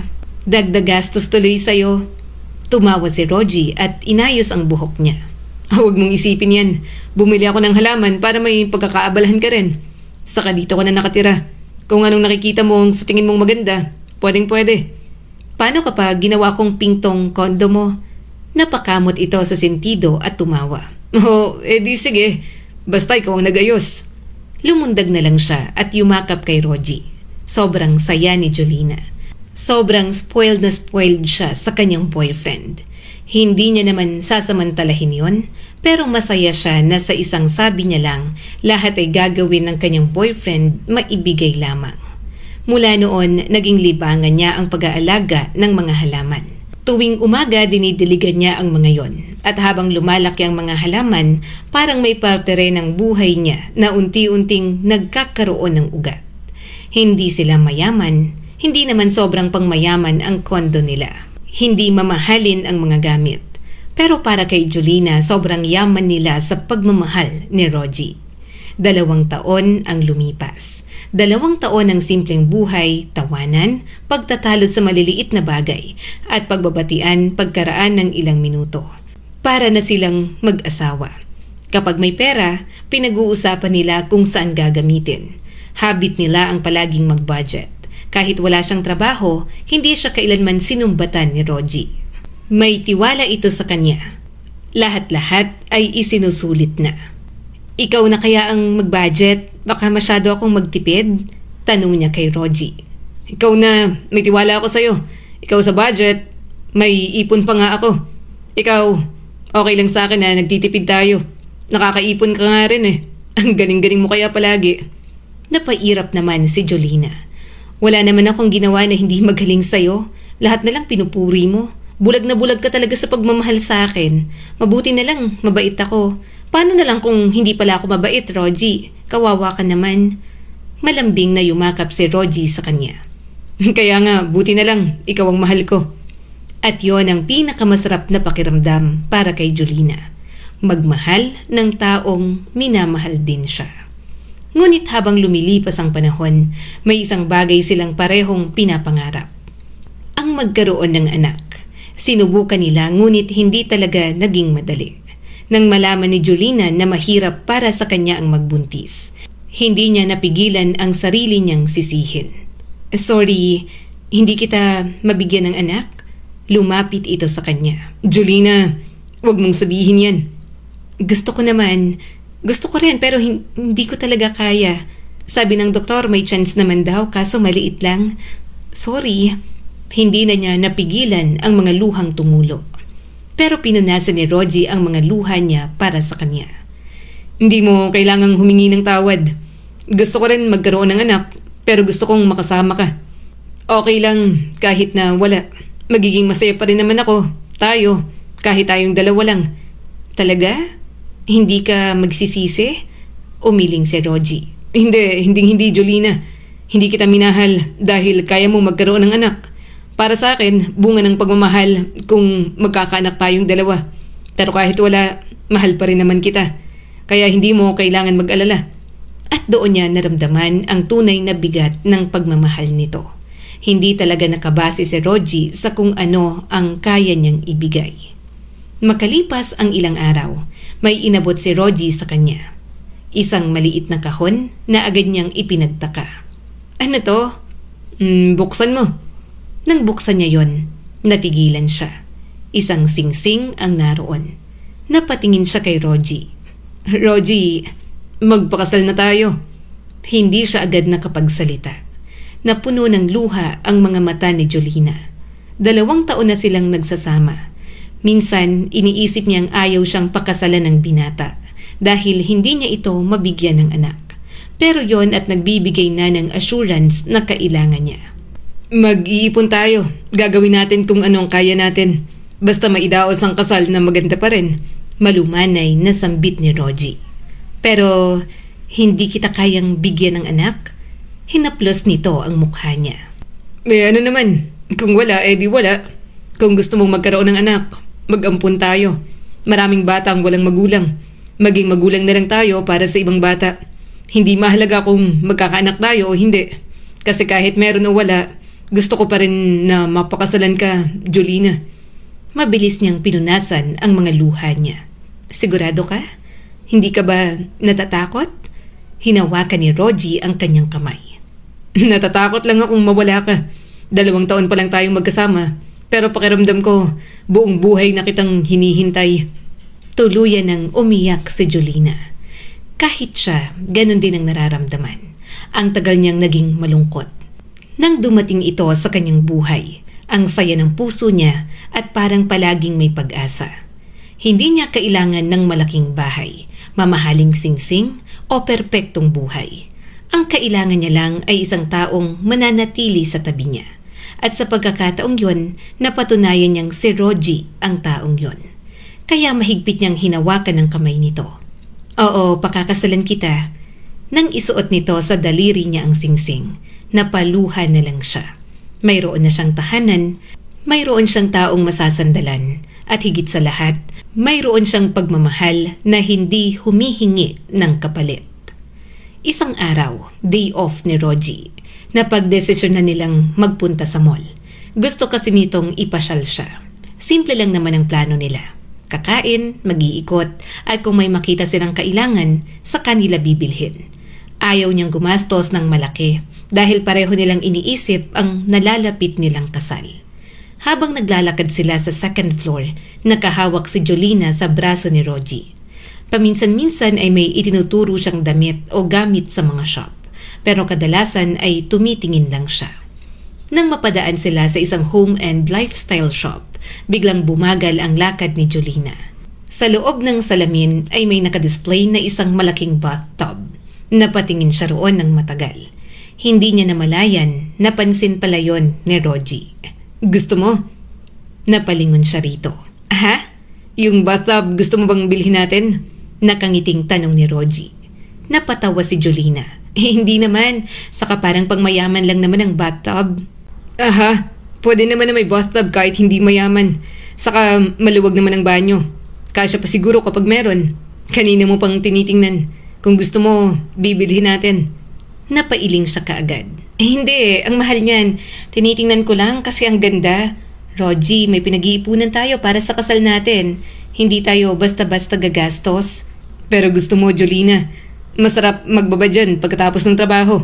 Ikaw din, kapag naliligo. Napatingin siya ulit sa bathtub. Sa totoo lang, naisip niya rin yon. Masarap talagang magbabad sa ganon. Pero hindi naman nila kailangan. Magandang gamitin yan kapag pareho tayong pagod. Bulong pa ni Rogie. Parang kasyang dalawa. Halimbawa, sawa ka na sa kama. Pwedeng sa bathtub ang stretching. Nag-init ang mga pisngi ni Jolina. Rogie, ang pilyo mo? Muli silang naglakad. Natatawa na lang siya sa mga iniisip na kalokohan ng boyfriend niya.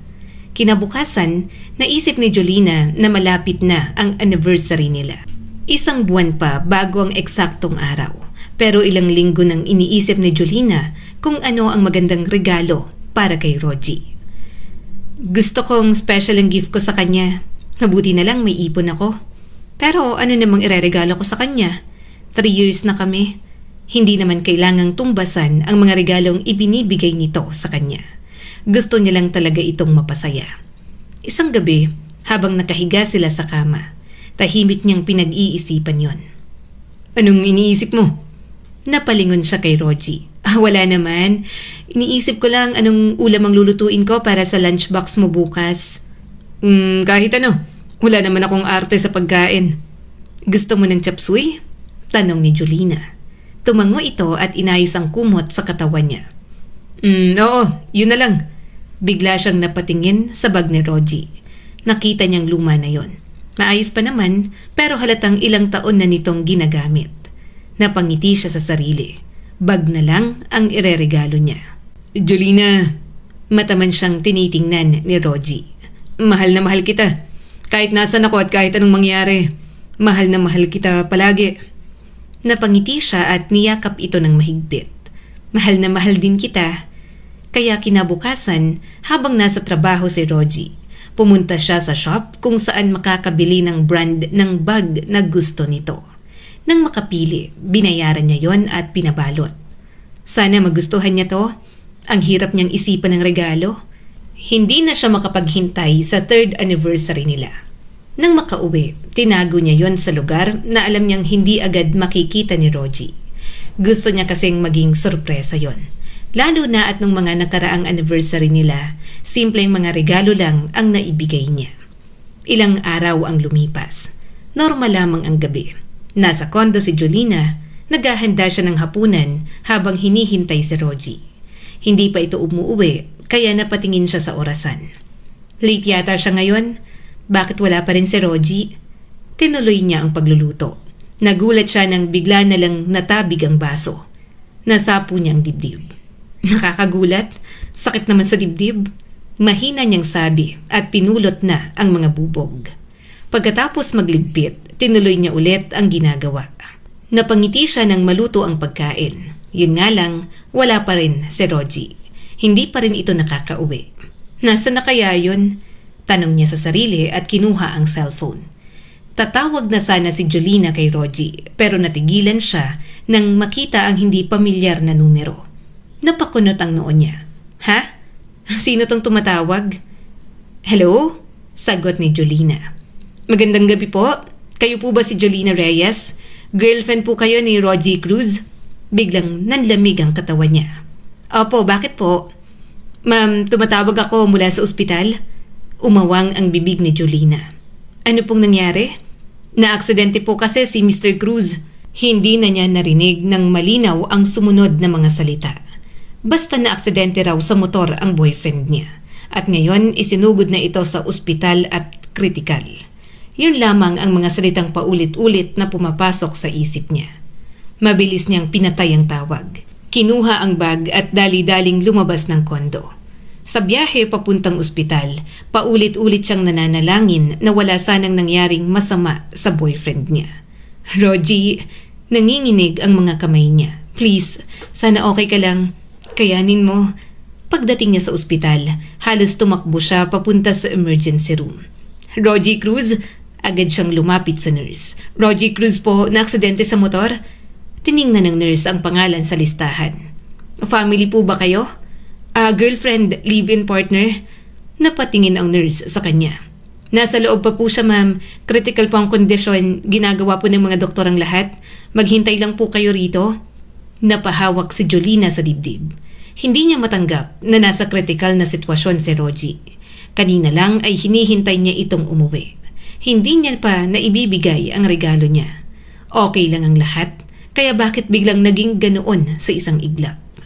Umupo siya sa waiting area. Parang bawat segundo ay napakahaba, hanggang isang doktor ang lumabas. Napatingin siya kaagad. Doc, si Rogie Cruz po, kumusta po siya? Ma'am, ginawa po namin ang lahat. Napailing si Jolina. Naramdaman niyang nanginginig ang buong katawan niya. Hindi pa pwede. Huminga ng malalim ang doktor. I'm sorry. Time of death, 7:58 p.m. Napahawak siya sa pinto ng emergency room. Nang makita niya si Rogie na duguan at walang malay, sunod-sunod na bumagsak ang mga luha niya. Rogie, nanginginig niya itong tiningnan. Hindi niya alam kung ano pang pwede niyang gawin. Hindi mo ako pwedeng iwan. Gumising ka. Nandito na ako. Nangako ka. Sabi mo aalagaan mo ko. Sabi mo hanggang pagtanda magkasama tayo. Please, gumising ka. Huwag mo kong biruin ng ganito. Hinawakan niya ang kamay nitong mainit pa, pero wala ng buhay. May kasal pa tayo. May anniversary pa tayo. Unti-unting bumigay ang mga tuhod niya. May regalo pa ako sa iyo, Rogie. Please, hindi ko kaya. Huwag mo kong iwan. Huwag mo kong iwan ng mag-isa. Mahal na mahal kita. Huwag naman pati ikaw. Umiyak siya ng umiyak. Hindi niya kayang tanggapin. Hindi niya kayang isipin ang kondo na uuwian niya ng mag-isa. Hindi niya kayang isipin ang mga halaman sa balkonahe na siya lamang ang magdidilig. Rogie! Paulit-ulit niyang binibigkas ang pangalan nito habang humahagulgol. Bumalik ka. Hindi mo ko pwedeng iwan ng ganito. Pero alam niyang hindi na ito sasagot. At sa unang pagkakataon mula nang mamatay si Arnold, muling bumalik sa kanya ang pakiramdam na parang kinuha na naman ang mundo niya. 3 araw lamang ang naging burol ni Rogie. Sa harap ng kabaong, halos hindi na siya makaupo ng maayos. Minsan nakatitig lang siya sa mukha ni Rogie. Tahimik, mapayapa at parabang natutulog lamang ito. Jolina, tawag sa kanya ni Leia. Kumain ka muna, hindi ka pa kumakain. Hindi ako gutom. 3 araw ka nang halos walang kain. Huwag mo namang pabayaan ang sarili mo. Saad ni Leia. Umupo ito sa kanyang tabi. Alam kong hindi madaling tanggapin. Hindi ko talaga matanggap. Napatingin siya sa kabaong. Parang hinihintay ko pa rin siyang tumayo at sabihin sa akin na nagbibiro lang siya. Niyakap na lang siya ni Leia. Naramdaman siguro nito na kahit ito ay walang magagawa sa lungkot na nararamdaman niya. Nung dumating ang araw ng libing, parang wala nang natitirang lakas sa katawan si Jolina. Nakaitim siyang damit habang nakasunod sa sasakyan kung nasaan ang kabaong. Bago tuluyang ibaba ang kabaong sa hukay, inilabas niya ang bag at ipinatong doon. Dapat regalo ko to sa'yo. Nanginginig ang boses ni Jolina at walang tigil sa pagluha. Para sa anniversary natin, hindi mo man lang nagamit. Pero gusto kong dalhin mo. Baka sakaling kailanganin mo kung saan ka man pupunta. Paalam, Rogie. Salamat sa lahat. Mahal na mahal kita. at nang tuluyang tabunan ng lupa ang hukay. Parang may isa pang bahagi ng buhay niya ang tuluyang nawala. Pagkatapos ng libing, umuwi siya sa kondo. Mag-isa na lamang si Jolina. Yun ang unang gabi na tuluyan niyang naramdaman ang katahimikan ng kanilang tahanan. Bawat sulok ay may alaala ni Rogie. Umupo si Jolina sa sahig. Rogie, anong gagawin ko? Anong gagawin ko ngayong wala ka na? Paano na ako? Bakit bigla mo akong iniwan? Sana sinama mo na lang ako sa'yo. Humiga siya sa kama. Hindi kumain, hindi naligo, hindi naglinis. Hindi na niya alam kung anong oras na. Minsan, natutulog siya buong araw o gising buong gabi. At sa tuwing nakapikit siya, isang bagay lamang ang hinihiling niya. Sana mapanaginipan ko si Rogie. Sana makita kita kahit sa panaginip. Sana marinig ko ang boses mo kahit sandali lang. Isang gabi, nakatulog si Jolina habang umiiyak. Hindi niya alam kung gaano katagal. Pero sa panaginip niya, naramdaman niya ang isang kamay sa mukha niya. Marahan, maingat, at parang may nagpupunas ng luha niya. Dahan-dahan niyang iminulat ang mga mata. At nakita niya si Rogie. Nakatayo ito sa harap niya. Nakasuot ng simpleng damit na pamilyar sa kanya. Nakatingin sa kanya at nakangiti. Rogie? Sambit ni Jolina. Ngumiti si Rogie sa kanya. Bakit ka umiiyak? Napahikbi siya. Kala ko hindi na kita makikita. Lumapit ito at masuyo siyang hinawakan. Hindi ka nag-iisa. Kahit wala na ako, hindi ibig sabihin nun ay mag-isa ka na. Napahawak siya sa kamay nito. Miss na kita. Hindi ko kaya. Isama mo na lang ako. Please, ayoko ng buhay na wala ka. Gusto kong maging okay ka. Marahang sabi ni Rogie. Bumangon ka at wala kang dapat ikatakot. Hindi ako mawawala. Hindi man sa parang gusto mo. Pero palagi akong nasa puso mo. Babantayan kita, mahal ko. Hindi ka nag-iisa. At bago pa siya makasagot, unti-unting lumabo ang mukha nito. Rogie! Sa pagkakataong yon, nagising na si Jolina. Agad siyang napabangon at humahagulgol ng sobra. Rogie, isama mo na lang ako. At ilang segundo lang ang lumipas, bigla siyang napahawak sa bibig. Mabilis siyang tumakbo sa banyo. Nagsuka si Jolina at pagkatapos ay naupo siya sa sahig. Patuloy pa rin ang pag-iyak niya. Hindi niya alam kung panaginip lamang yon. Pero malinaw na malinaw sa kanya ang mukha ni Rogie. Doon niya napagtanto na marahil ay kailangan niyang subukan bumangon dahil yon ang gusto ni Rogie. Kinabukasan, maagang gumising si Jolina. Naghilamos siya, naligo at gumawa ng simpleng almusal. Kaunti lang ang nakain niya pero kumain pa rin siya. Pagkatapos ay tiningnan niya ang buong kondo. Kailangan kong ayusin to. Hindi pwedeng manatili akong ganito habang buhay. Kaunti na lang ang natitirang hulugan dito sa kondo. Kung hahayaan ko, baka mawala sa akin to. Pinaghirapan pa naman to ni Rogie. Kaso pwede kaya yon? Ituloy ko ng hulog kahit hindi pa ako legal na asawa? Biglang sumakit ang ulo niya. Wala siyang alam sa mga papeles na ganon. Wala siyang alam sa mga legal na usapin. Subalit alam ni Jolina na mahihirapan siya gayong hindi pa sila kasal ni Rogie bago ito mamatay. Alam ko, may makukuha siya sa company kung saan siya nagtatrabaho. Nababanggit yung dati ni Rogie sa akin. Naalala niya rin ang tungkol sa life insurance ni Rogie.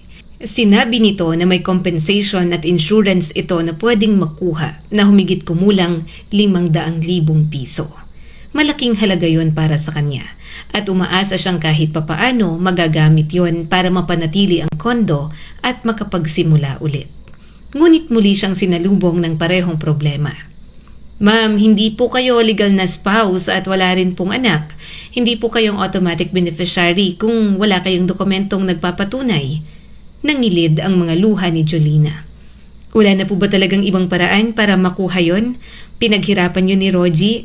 Live-in partner niya po ako. Parang mag-asawa na po kami. Magpapakasal na nga kami eh. Namatay lang po talaga. Paglabas niya ng opisina, umupo siya sa isang bench. Umiyak siya ng tahimik. Hindi niya na alam kung ano ang gagawin. Gusto niyang bumangon ulit pero mukhang mahihirapan siya. Bakit ganito? Nakatitig siya sa mga taong naglalakad sa paligid. Rogie, anong gagawin ko? Hindi niya alam kung gaano siya katagal na nakaupo roon. Hanggang may isang boses ng lalaki na tumawag sa pangalan niya. Jolina! Napalingon siya. Isang lalaking pamilyar sa kanya ang papalapit. Kaibigan at katrabaho ni Rogie yon. Ikaw pala, Greg? Bakit ka nandito? Pinunasan niya ang mga luha. May inaasikaso ako tungkol sa insurance niya sa kasama kukuha niyang compensation para sa ilang taon na pagtatrabaho ni Rogie. Kaya lang hindi ko makuha kasi hindi naman ako legal spouse. Live-in partner pa lang kami. Wala akong legal na karapatan para kunin. Saglit na napatitig sa kanya si Greg. Parang may malalim itong iniisip at panay ang pagsinghap. Alam mo, lagi kang kinikwento sa amin ni Rogie. Talagang mabait at magaling makisama sa mga katrabaho yung si Rogie. Ang laging kinikwento niyan, mapasaya ka. Uuwi ng maaga para lang samahan ka. Tumulo na naman ang mga luha ni Jolina. Hindi niya talaga mapigilan ng emosyon kapag si Rogie ang pinag-uusapan. Mahal na mahal niya ito kasi mahal na mahal din naman siya. Kahit hindi sabihin, halata naman kung nabubuhay ang lalaking yun. Ikaw ang gusto niyang makinabang sa mga bagay na pinaghirapan niya. Titingnan ko kung may magagawa ako. Saad pa ni Greg. Umawang ang bibig ni Jolina. Anong ibig mong sabihin?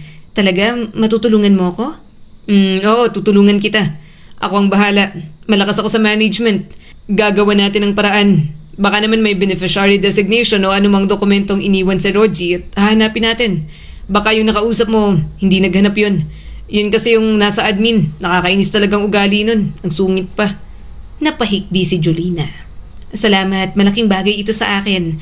Maraming salamat talaga. Yung iba kasi nahirapan akong kunin kasi sa government yon, kaya umaasa ako na sana kahit dito lang makuha ko na. Hinuhulugan pa kasi yung kondo. Kailangang matapos at ayoko namang mawala yon. Sa mga sumunod na araw, naghintay lang siya at umasa. Hanggang isang umaga ay nakatanggap ng tawag si Jolina mula sa kaibigan ni Rogie. Halos hindi siya makapaniwala nang marinig ang sinabi nito. Jolina, may maganda akong balita. Naayos na natin ang ibang kailangan sa insurance. Napahawak siya sa dibdib. Talaga? Oo. Basta magdala ka lang ng documents or patunay na magkasama kayo sa bahay. May proseso pa rin kailangan. Hindi ko sinasabing hawak mo na agad ang pera pero may posibilidad na ma-release sa'yo kapag natapos ang verification. Napapikit si Jolina. Nakaramdam siya ng kaunting ginhawa. Salamat ha? Wala yon, mabait si Rogie sa amin kaya tutulungan ka namin. Huwag kang mag-alala, magiging maayos din ang lahat. Pagsapit ng tanghali, pumunta siya sa opisina. Bit-bit niyang envelope, laman ng requirements na kailangan niya. Tahimik siyang nakaupo habang inaayos ng kaibigan ni Rogie ang ilang papeles sa harap ng isang empleyado. Ma'am Jolina, may ilang verification lang po tayong kailangang tapusin, sabi ng empleyado. Kapag okay ng lahat, saka po natin malalaman kung ano ang susunod na proseso. Tumango si Jolina. Okay po, maghihintay po ako sa sunod na gagawin. Yun sana ang magiging simula ng pag-asa niya. Ngunit biglang bumukas ang pinto. May isang ginang na pumasok. Hindi siya agad nagbigay ng pansin hanggang sa narinig niya ang boses nito. Excuse me. Lumapit ang ginang sa mesa. Ako si Susan Cruz. Ako ang ina ni Rogie Cruz. Dati siyang nagtatrabaho sa kumpanyang to. Bala kong asikasuhin ang mga naiwan niya at mga pwedeng makuha. Mabilis na napalingon si Jolina. Parang may malamig na tubig na ibinuhos sa kanyang katawan. Ano pong sabi niyo? Kayo po ang ina ni Rogie? Oo. Lumingon ito at inilabas ang isang folder. May dala akong birth certificate niya. Ngayon lang ako nakarating. Teka, tama, namumukhaan kita. Ikaw ang kinakasama ng anak ko, hindi ba? Hindi nakasagot si Jolina. Masyado siyang naguguluhan at nabibigla sa paglitaw ng totoong ina ni Rogie. Matagal nang ulila si Rogie. Yun ang alam niya. Alam niyang wala na itong connection sa totoong ina nito. Napatingin ang empleyado sa ginang. Ma'am, pwede ko pong makita? Inabot ng ginang ang dokumento. Ilang minuto yung tinitigan. Pagkatapos ay inilabas pa nito ang sariling ID. Ito naman ang ID ko. Hindi alam ni Jolina kung anong mararamdaman. Bakit ngayon kung kailan wala na ang anak nito? Sigurado po kayong kayo ang nanay ni Rogie? Hindi niya napigilang itanong. Napatingin sa kanya ang ginang. Bakit? Anong klaseng tanong yan? Pinagdududahan mo ba ako? Tingnan mo pa ang birth certificate. Ako talagang ina ni Rogie. Iniwan ko siya sa bahay ampunan. Natagalan ako sa pagbalik. Huli na nang malaman kung patay na siya. Napayoko si Jolina. Hindi niya alam kung maawa ba siya o magagalit. Hindi niya talaga maintindihan kung ano ang dapat maging reaksyon ngayong kaharap ang totoong ina ni Rogie. Ma'am, singit ng empleyado. Kung kayo po ang biological mother at wala pong legal spouse o anak ang deceased, kailangan po naming i-review ang documents ninyo. Naramdaman ni Jolina na unti-unting nawala ang pag-asa niya. Pero napatingin siya sa kaibigan ni Rogie. Tahimik ito at halatang naguguluhan na rin. Napalingon siya sa ina ng boyfriend niya. Parang hindi ina ni Rogie ang nakatayo sa harap niya. Parang isa lamang itong taong nakikipag-agawan sa pera. Kasi bakit sa lahat ng pagkakataon, sa pagkakataong yun pa ito lilitaw. Paglabas ni Jolina ng opisina, hindi niya inaasahang makikita pa ang ginang. Nasa labas ito at parang naghihintay sa kanya. Jolina, pwede ba tayong mag-usap? May restaurant dito. Tumangon na lang siya at tahimik na sumunod. Pagkaupo nila, agad umorder ang ginang ng maraming pagkain. Napatingin si Jolina sa mga inorder nito. Sinigang na hipon, gulay, maraming kanin at ilang side dish. Talaga po bang kayo ang ina ni Rogie? Napakagatlabi si Jolina. Hindi naman po sa akin ang question ko pero sobrang tagal na po na hindi nakikita ni Rogie ang nanay niya. Ang alam ko lang po, iniwan po si Rogie sa bahay ampunan nung 7 taong gulang siya. Nabilanggo ako, kaya napilitan akong iwan siya ron. Sagot ng ginang sa kanya. Nanlaki ang mga mata ni Jolina. Ano po? Nabilanggo? Bakit po? Napatay ko yung tatay niya. Hindi makapaniwala si Jolina. Hindi niya inasahan na may ganong kwento pala ang buhay ni Rogie. Alam kong mahirap maniwala kasi ngayon lang tayo nagkita. Hindi ko na rin nakasamang anak ko. Pero ako talagang ina ni Rogie. Nagsimula na itong magsalok ng pagkain. Tanda ko, gustong-gusto niya nga itong sinigang na hipon. Paboritong-paborito niya nung bata pa. Parang biglang may pumitik sa utak ni Jolina. Doon pa lang, alam niyang nagsisinungaling na ang ginang. Malakas ang kutob niya na hindi ito ang totoong ina ni Rogie. Alam niyang allergic si Rogie sa hipon. Minsan, nung unang taon nilang magkasama, aksidente itong nakakain ng kaunting hipon sa isang handaan. Nakita niyang namaga ang labi nito at kinailangan nilang pumunta sa klinik. Mula noon, naging maingat na siya ng paghahanda sa pagkain para rito. Matagal na po kayong hindi nagkita? Pagsakay niya sa kasinungalingan nito. Napabuntong hininga ang ginang. Napakatagal. 7 taong gulang si Rogie no nung mawala ako sa kanya. Halos hindi ko na nga matandaan. Matagal na panahon na wala ako sa tabi ng anak ko. Matapos nilang kumain, tumayo ang ginang. Lumabas na sila ng restaurant. Bago sila maghiwalay, may sinabi ito na mas lalong nagpatibay ng hinala niya. Jolina, huwag mo nang alalahanin ng insurance at compensation ng anak ko. Ako nang mag-aasikaso. Legal na karapatan ko yon bilang ina niya. Hindi naman kayo kasal, kaya hindi mo naman makukuha, hindi ba? Wala rin kayong anak. Napangangan na lang siya nang sumakay na ito ng taxi. Hindi siya makapaniwala. Sa mga salita pa lamang ng ginang, alam niyang pera lamang ang habol nito. May mali, hindi ko po mapatunayan pero may hinala po talaga ako, madam. Feel ko hindi talaga siyang ina ni Rogie. Sambit ni Jolina nang bumisita sa kanya ang dating amo na si Ma'am Angge. Tutulungan kita. Napatingin si Jolina. Paano po? Aalamin natin kung sino talagang babaeng yon. May mga kakilala ako. Simulan natin sa bahay ampunan. Baka may malaman tayo roon sa totoong ina ni Rogie. Nangingilid ang luha ni Jolina. Hindi niya talaga alam kung ano ang gagawin. Nahihirapan na nga siya.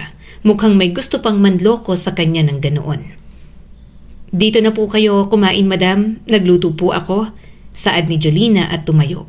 Pero bigla na lang siyang nahilo. Jolina, ayos ka lang? Hindi na siya nakasagot. Tuloy-tuloy kasi ang hilong nararamdaman niya. Maya-maya'y nagdilim ang kanyang paningin at nawalan siya ng malay. Pagising niya ay nasa ospital na siya. Kasama niya si Ma'am Angge. Ano pong nangyari? Ngumiti ito habang naluluha. Buntis ka, Jolina. Buntis ka. Ano po? May nabubuong bata dyan sa katawan mo, kaya alagaan mo ang sarili mo. Kailangan ka ng anak mo. Sunod-sunod na pumatak ang mga luha niya. Hinaplos ni Jolina ang tiyan at hindi napigilan ang paghikbi. May iniwan sa akin si Rogie. May anak kami.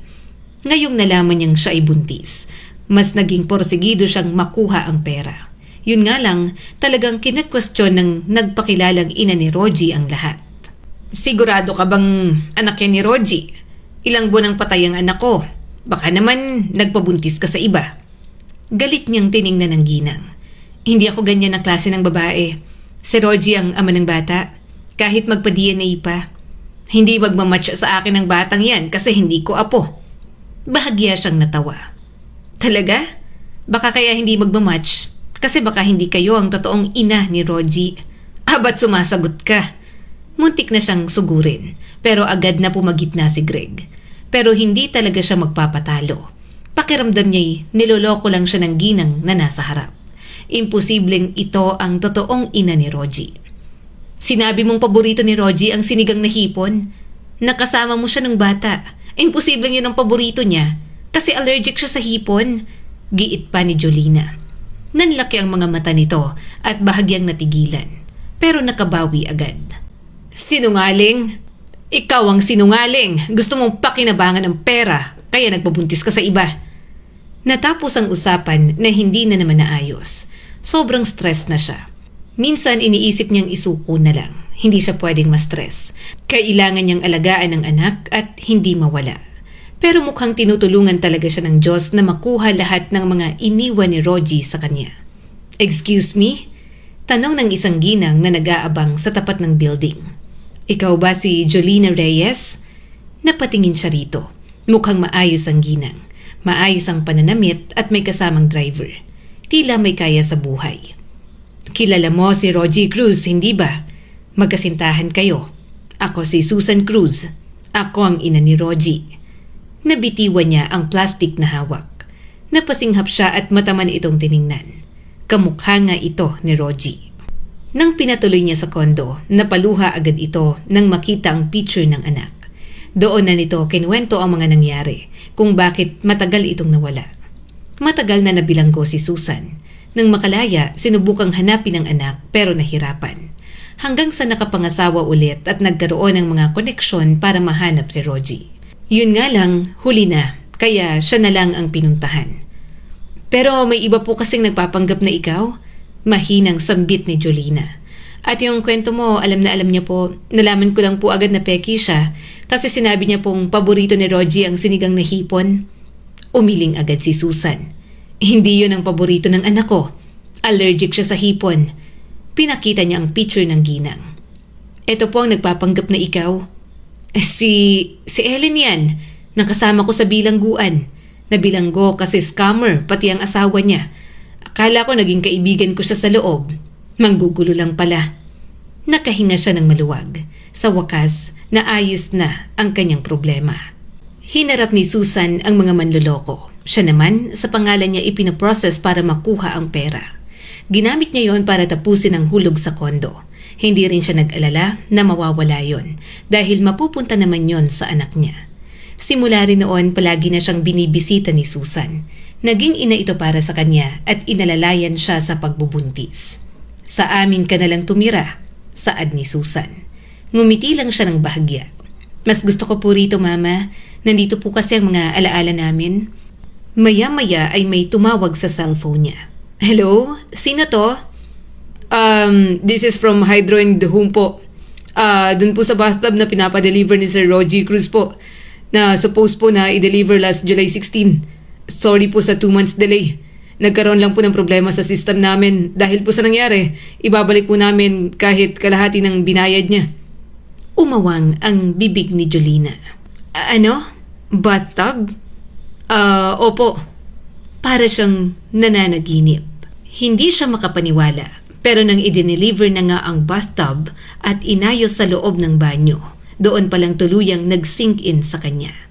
Lumapit sa kanya ang may-ari at binigay ang malaking flower bouquet na may kasama pang sulat. Kasama po yan sa pinadeliver ni Sir Rogie for your anniversary. Sorry po sa inconvenience, ma'am. Nangingilid ang mga luhang kinuha niya ang mga yon. Ayos lang, mabilis niyang binasa ang maikling letter ni Rogie. Hindi siya makapaniwala na nagawa pa yun ito bago mamatay. Dear Jolina, alam kong sinabi mong mahal ang bathtub pero binili ko pa rin. Regalo ko sa'yo. Magbabad ka dyan ha. Kapag pagod ka, gamitin mo yan. Happy 3rd anniversary, mahal ko. Mahal na mahal kita. Rogie. Sa pagkakataong yon, hindi niya napigilan ang mga hikbi. Kahit malungkot, sobrang saya niya. Dahil kahit sa huling pagkakataon, gumawa pa rin si Rogie ng bagay na magpapasaya sa kanya. Hinaplos niya ang tiyan. Aalagaan niya ang anak nila, ang pinakamahalagang alaala niya sa pagmamahal ni Rogie sa kanya. Ang pagkawala ng mahal sa buhay ay nagiiwan ng sugat na hindi madaling maghilom. Ngunit kahit masakit, kailangan nating patuloy na lumaban at mabuhay. Hindi upang kalimutan sila, kundi upang ipagpatuloy ang mga pangarap, aral at pagmamahal na iniwan nila sa ating puso. Muli, ako si Skylar at sana ay may bago na naman kayong natutunan sa kwento natin ngayon.